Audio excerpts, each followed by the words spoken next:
bom que a boa sorte os trouxe novamente a continuação de nossas histórias. Então vamos lá?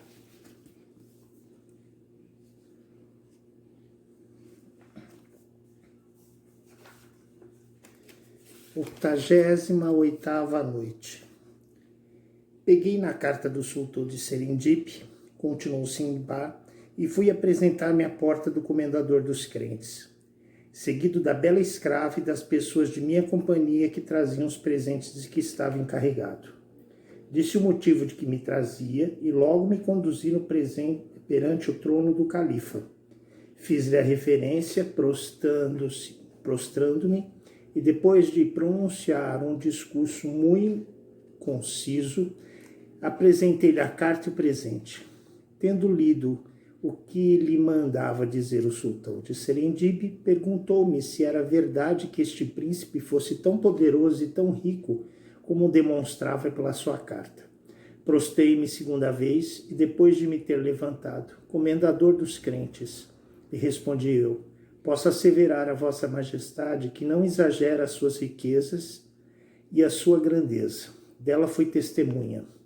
Nada há mais capaz de delas causar admiração como a magnificência do seu palácio. Quando este príncipe quer aparecer em público, armam-lhe um trono sobre um elefante onde se assenta e marcha no meio de duas fileiras compostas de seus ministros, de seus validos e de outros personagens da sua corte. Adiante dele, sobre o mesmo elefante, segura um oficial uma lança de ouro na mão.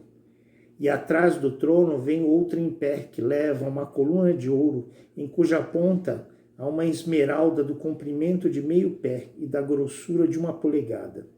É precedido de uma guarda de 1000 homens, vestidos de pano de ouro e de seda, e montados em elefantes ricamente ajaezados. Enquanto o sultão marcha, o oficial que vai adiante dele sobre o mesmo elefante grita de quando em alta voz: eis aqui o grão-monarca, o poderoso e tremendo sultão das Índias, cujo palácio está coberto de 100.000 rubis e que possui 20.000 coroas de diamantes. Eis aqui o monarca coroado, maior do que foram no outro tempo o grão Salimã e o grão Miragol. Ditas essas palavras, o oficial que vai atrás do trono grita também: este monarca tão grande e tão poderoso deve morrer, deve morrer, deve morrer. O oficial de diante continua e depois grita: louvor a quem vive e não morre. Além disso, é o sultão de Serendip tão justo que não há juízes na sua capital nem no resto dos seus estados.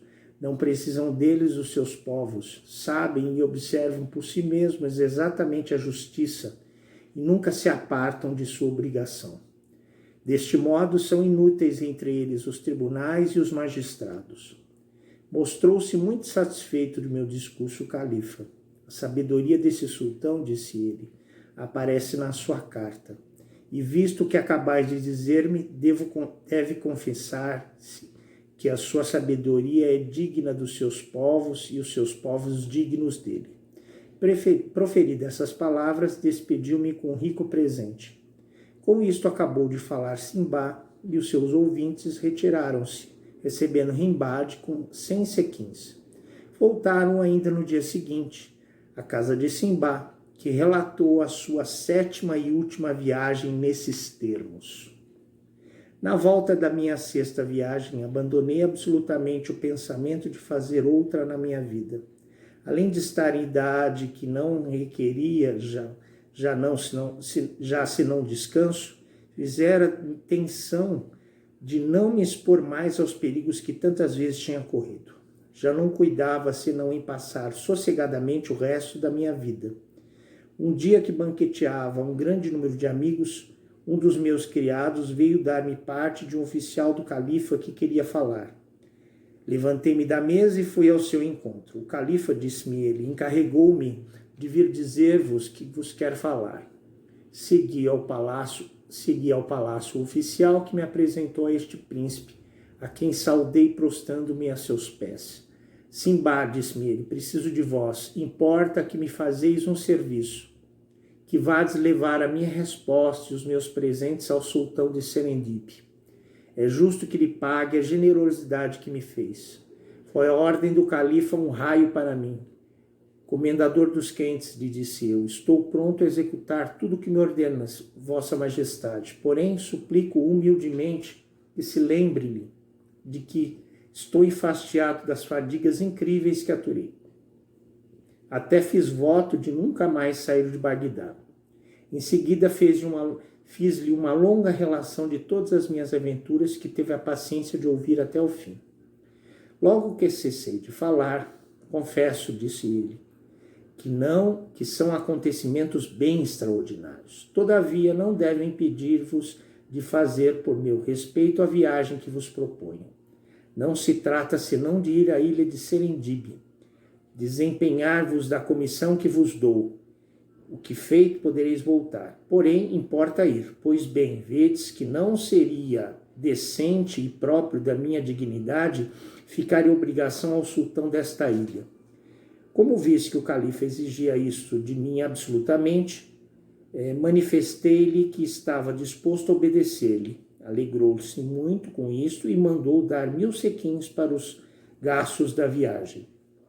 Preparei-me em poucos dias para partir e logo que me entregaram os presentes do califa com uma carta de sua própria mão, parti e tomei o caminho de Balsora, onde me embarquei. Fui muito feliz na minha navegação. Cheguei à ilha de Serendib. Ali expus aos ministros a comissão de que estava encarregado e lhes pedi audiência com toda a brevidade. Atenderam-me, levando-me cerimoniosamente ao palácio. Cortejei o sultão, prostrando-me segundo o costume. Reconheceu-me logo este príncipe e mostrou uma alegria particular de tornar a ver-me. Ah, Simba, disse-me, sede bem-vindo, juro-vos que muitas vezes me lembrei de vós desde a vossa partida. Abençoe este dia, visto que nos vemos ainda uma vez.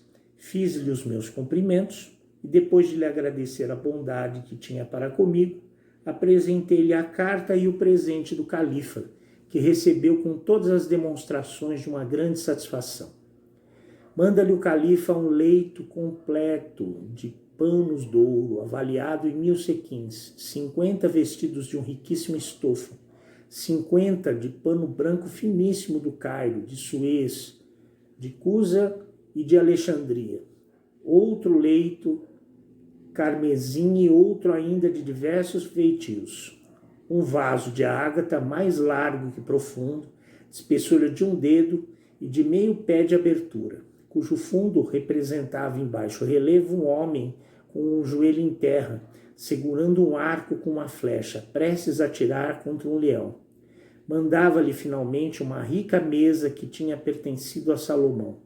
A carta do califa estava concebida nesses termos: saúde em nome do soberano guia da direção, caminho ao poderoso e feito sultão da parte de Abdallah Harun al-Rashid, que Deus escolheu no lugar de honra, colocou no lugar de honra depois de seus antepassados e de longa memória. Nós temos recebido a vossa carta com alegria e nós vos mandamos esta empanada de conselhos à vossa porta, o jardim dos espíritos superiores. Nós esperamos que, lançando os olhos nele, vos conhecereis a nossa boa intenção e que a tereis por agradar-vos a Deus. Foi grande o gosto do sultão de Serendib, vendo que o califa correspondia à amizade que lhe tinha manifestado. Pouco tempo depois desta audiência, solicitei a da minha despedida, que me custou pouco alcançar. Consegui-a finalmente, e o sultão, despedindo-me, fez-me um presente muito considerável. Embarquei-me logo no intento de voltar a Bagdá, porém não tive a felicidade de lá chegar como esperava. E Deus dispôs de mim de outro modo.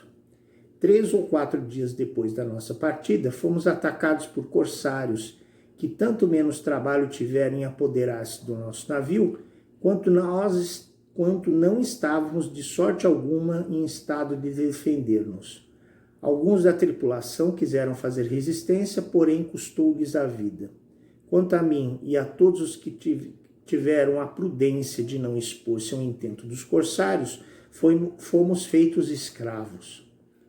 O dia que aparecia impôs silêncio a Sherazade, que na noite seguinte prosseguiu assim: será esta mesmo a última viagem de Simba? Será que ele conseguirá salvar novamente? Saberemos disso amanhã na continuação dessa história. Agradeço muito a todos vocês. Alabei.